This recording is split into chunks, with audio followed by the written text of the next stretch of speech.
que vous avez posée. J'aimerais rapidement répondre à une question qui me semble la plus importante au sujet de l'enlèvement de l'épouse.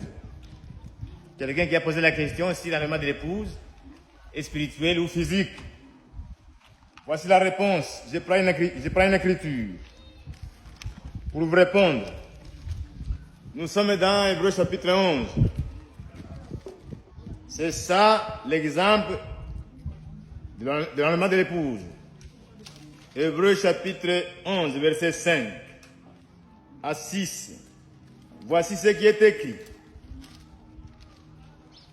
C'est par la foi qu'Enoch fut enlevé pour qu'il ne vit point la mort et qu'il ne parut plus parce que Dieu l'avait enlevé.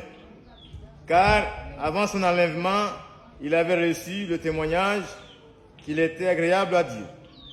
Or, sans la foi, il est impossible de lui être agréable.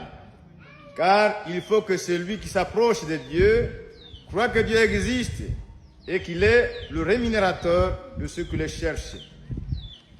Vous, mon frère, qui avez posé la question de savoir si l'enlèvement de l'épouse est spirituel ou physique, croyez que l'enlèvement de l'épouse est physique. Moi-même qui vous parle, je suis l'épouse du Seigneur Jésus-Christ. Ceux qui croient au message que mon frère William Marion Branham a prêché, après sa mort, aujourd'hui, sont au temps de l'épouse. Aujourd'hui, ils sont l'épouse. Ils se préparent pour l'enlèvement, pour aller au ciel. Tel que notre frère Enoch, le prophète, a été enlevé physiquement, de même l'épouse va être enlevée physiquement. Ce n'est pas que ça soit en esprit, non. Non. Mais nous devons savoir que l'enlèvement va se faire d'une manière secrète, telle que c'est écrit dans la Bible. Je vais dire aussi une autre écriture. Je crois que nous sommes dans 1 Corinthiens chapitre 15. Vous qui avez posé la question au sujet de l'enlèvement de l'épouse, écoutez très bien. Ça, c'est très important. 1 Corinthiens chapitre 15. Voici ce qui est écrit au sujet de l'enlèvement de l'épouse. Nous sommes au verset 51 à 52. Voici, je vous dis un mystère. Nous ne mourrons pas tous, mais tous nous serons changés en un instant, en un clin d'œil, à la dernière trompette. La trompette sonnera et les morts ressusciteront incorruptibles et nous serons changés. Nous qui sommes physiquement vivants aujourd'hui, qui sommes l'épouse, lors de l'enlèvement, ce sont d'abord ceux qui sont morts en Christ qui vont ressusciter et nous serons changés. Nous qui sommes vivants et qui serons vivants au temps de l'enlèvement de l'épouse, nous serons changés. C'est ce qui est écrit aussi dans 1 Thessaloniciens chapitre 4. Écoutez bien cela. 1 Thessaloniciens chapitre 4.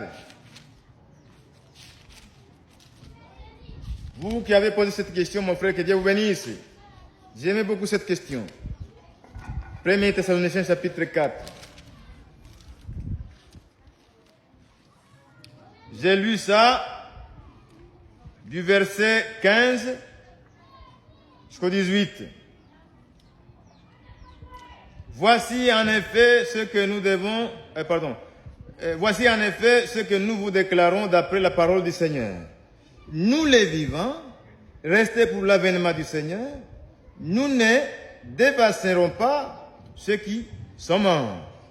Car le Seigneur lui-même a un signal donné à la voix d'un archange et au son de la trompette de Dieu, descendra du ciel et les morts en Christ ressusciteront premièrement. Ensuite, nous les vivants qui serons restés, nous serons tous ensemble enlevés avec eux sous des nuées à la rencontre du Seigneur dans les airs et ainsi nous serons toujours avec le Seigneur. Consolez-vous donc les uns les autres par ces paroles. Voilà la réponse que je donne au frère ou à la sœur qui a posé la question si l'enlèvement de l'épouse est spirituel ou physique. L'enlèvement, c'est pour ceux qui sont vivants et qui croient au message que Dieu envoie avec les prophètes, pas n'importe qui. L'épouse, ce n'est pas n'importe qui. L'épouse, d'abord, c'est l'ensemble des chrétiens qui croient au message que mon frère William Marion Branham a prêché, tel que moi je le crois aussi. Mais qui doivent se préparer pour aller au ciel. Et ils doivent savoir que